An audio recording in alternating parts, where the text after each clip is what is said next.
तो मेरा नाम रोहित और स्वागत है आपको अपने YouTube चैनल बीसी सेंटर में। तो आज हम बताने वाले हैं अंडरस्टैंडिंग इंडिया सेमेस्टर 1 का वेरी इंपॉर्टेंट क्वेश्चन कि भारत के भौगोलिक स्थिति का वर्णन करें। ठीक है, अब देखो ये क्वेश्चन मैं बहुत ही इजी वे में बताऊंगा, बहुत ही आसान तरीके से मैं बताऊंगा। ठीक है, और आप लोगों को एक बार बस वीडियो देखना है, बाकी आपको हर कुछ समझ में आ जाएगा। ठीक है, तो ये वीडियो बहुत ही इंपॉर्टेंट है। ठीक है, और इसके बाद हम लाएंगे इसका MCQ क्वेश्चन का वीडियो, तो वो आपको देखने के लिए नहीं भूलना है। ठीक है, इस वीडियो को देखने के बाद आपको MCQ क्वेश्चन वाला वीडियो देख करके जाना है।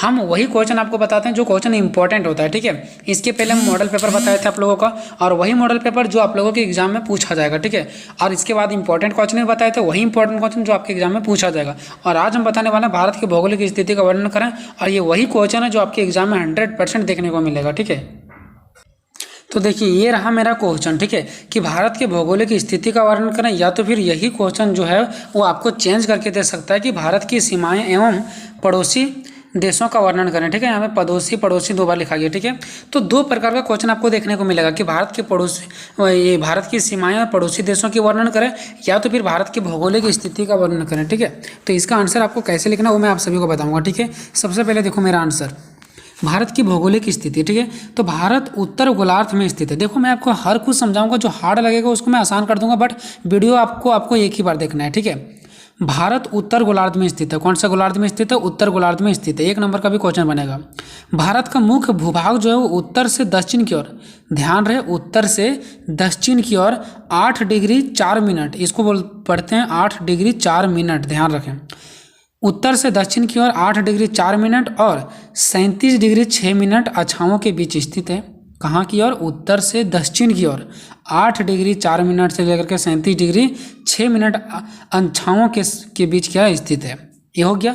अब बात करते हैं पूरब से पश्चिम। उत्तर दक्षिण हो गया, सामने सामने की बात हो रहा है। पूरब के सामने कौन होता है? पश्चिम। उत्तर के सामने दक्षिण होता है। ठीक है, अब पूरब से पश्चिम की ओर कौन कौन होता है? तो 68 डिग्री 7 मिनट से लेकर के 97 डिग्री 35 मिनट देशांतरों के बीच स्थित होता है। ठीक है, उत्तर दक्षिण वालों को अक्षाएं बोलते हैं। ठीक है, अक्षांश बोलते हैं। जो उत्तर से लेकर के दक्षिण के बीच में स्थित होता है उसको अक्षांश बोलते हैं, और जो पूरब से पश्चिम की ओर बीच में स्थित होता है उसको हम लोग देशांतर बोलते हैं। ठीक है, तो उत्तर से दक्षिण की ओर जो हमारा अक्षांश है वो 8 डिग्री 4 मिनट से लेकर के 37 डिग्री 6 मिनट की ओर। ठीक है, और पूरब से पश्चिम की ओर जिसको हम लोग देशांतर बोलते हैं वो 68 डिग्री 7 मिनट से लेकर के 97 डिग्री 35 मिनट तक है। ठीक है, ये हमारा भारत की भौगोलिक स्थिति है। ये आप जब फर्स्ट में नहीं लिखेंगे तो आपको मार्क्स नहीं मिलेगा। ये आपको पॉइंट फर्स्ट में लिखना ही लिखना है, उसके बाद आप जो मर्जी वो लिख सकते हो। ठीक है, चलो अब बात करते हैं यहाँ पे भारतीय मानक समय।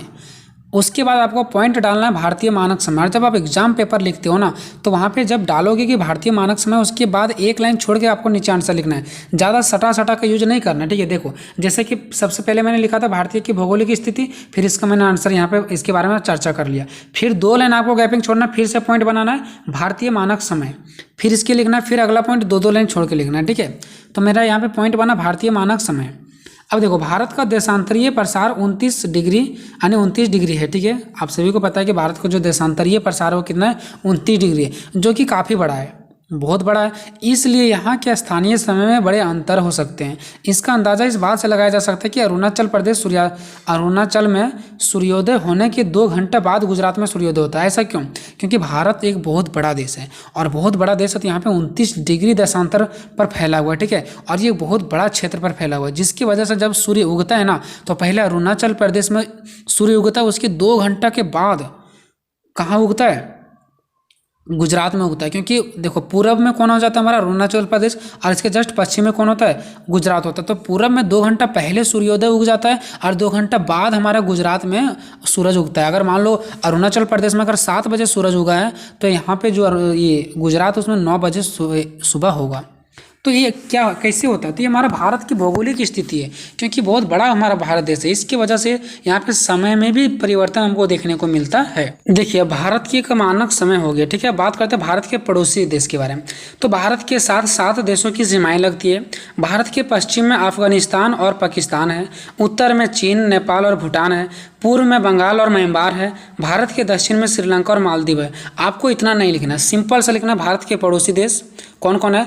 तो यहाँ पे आप लोग डायरेक्टली अफगानिस्तान नहीं भी लिख सकते हो। ठीक है, पाकिस्तान, चीन, नेपाल, भूटान, ठीक है, बांग्लादेश हो गया, म्यांमार हो गया, श्रीलंका हो गया, ये सब चीज़ आपको लिख देना। पूरब में कौन है, पश्चिम में कौन है, अगर आध है तो ठीक है, नहीं तो आप लोग डायरेक्टली वही लिख सकते हो। ठीक है, ठीक है।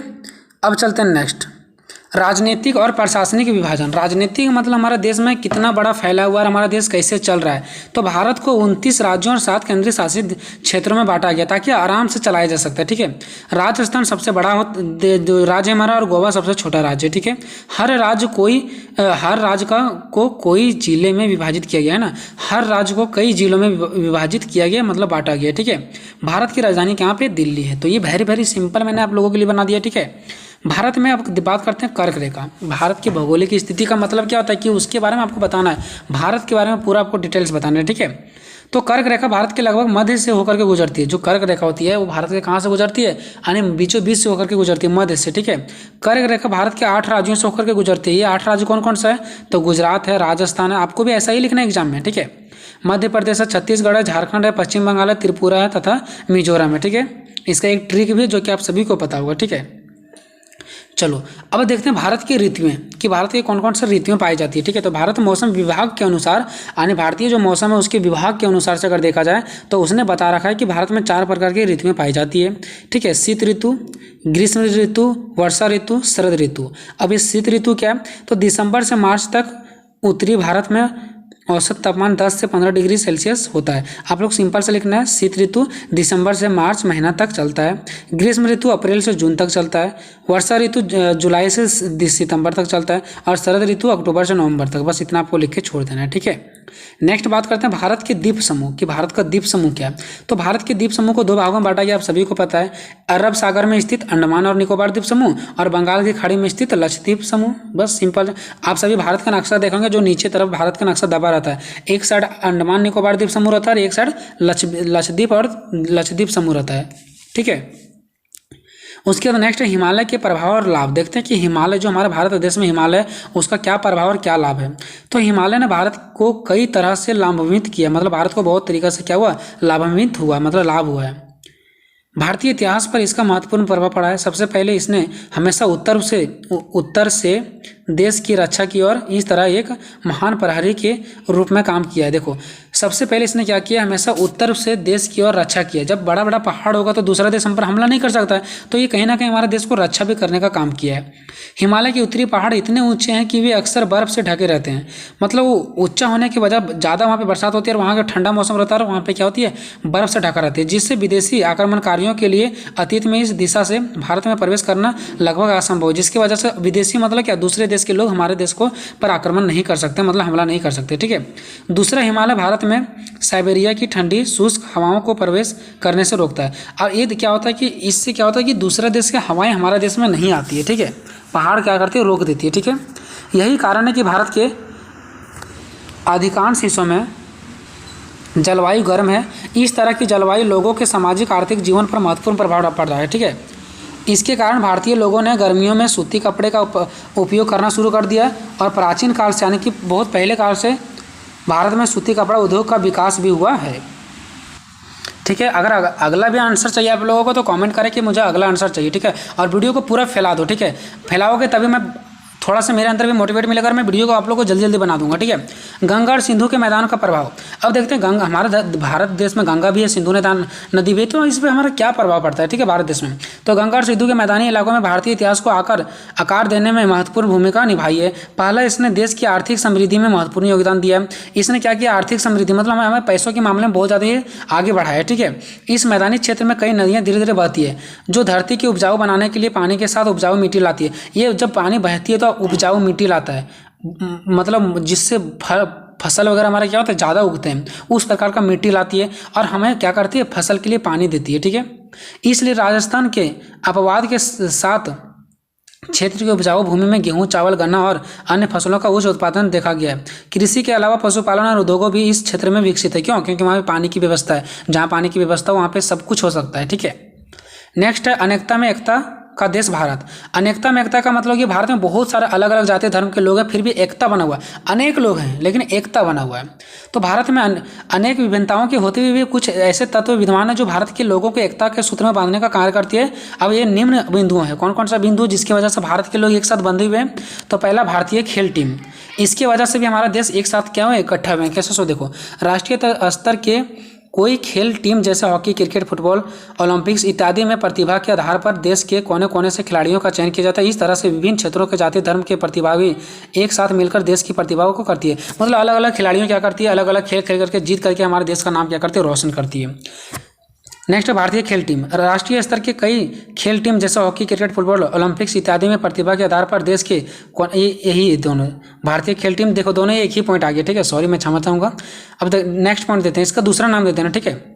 भारतीय फिल्म जगत हमारी फिल्मों में भी एक सूत्र में बंधने का कार्य करती है। हमारे फिल्मों में दिखाया जाने वाला विषय वस्तु हमारे समाज तथा संस्कृति से जुड़े हुए होते हैं, जिससे लोग काफ़ी पसंद करते हैं। इस फिल्मों में शामिल सभी प्रतिनिधि अलग अलग जाति, धर्म, क्षेत्र, भाषा आदि से जुड़े हुए रहते हैं और पूरे भारत का प्रतिनिधित्व करते हैं, जिससे लोगों को बांधने का में सहायता करते हैं। देखो जितने भी सारे फिल्म होते हैं, देखो अब नया नया फिल्म आ गया, गंदे फिल्म आ गया, लेकिन जितने भी सारे भारत में फिल्म बनते हैं, पहले के फिल्म बनते हैं, वो हमेशा भारत के लोगों को कुछ सिखाता था, भारत के लोगों को एक साथ बांधने का प्रयास करता था, समझे।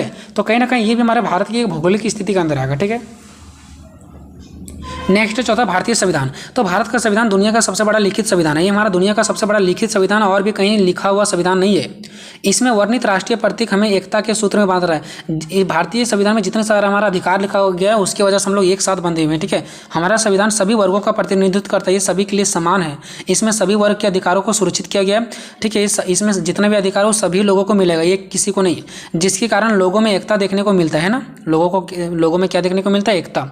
सभी लोगों को समानता, स्वतंत्रता, धर्मनिरपेक्षता आदि का अधिकार दिया गया है, जो लोगों को जोड़े रखने में कारगर करता है, ठीक है। ये सब चीज़ें क्या करते हैं, लोगों को एक साथ जोड़ करके रखता है, ठीक है। तो इस प्रकार से आप लोग देख सकते हैं दोस्तों, ये आप लोगों के लिए इंपॉर्टेंट क्वेश्चन था, ठीक है। और इसका आंसर मैंने आप सभी को बता दिया। इसके बाद हम एमसीक्यू क्वेश्चन बताएंगे और इंपॉर्टेंट क्वेश्चन और भी मैं बताऊंगा, ठीक है। तो वीडियो को शेयर करना, मिलेंगे नेक्स्ट वीडियो में, तब तक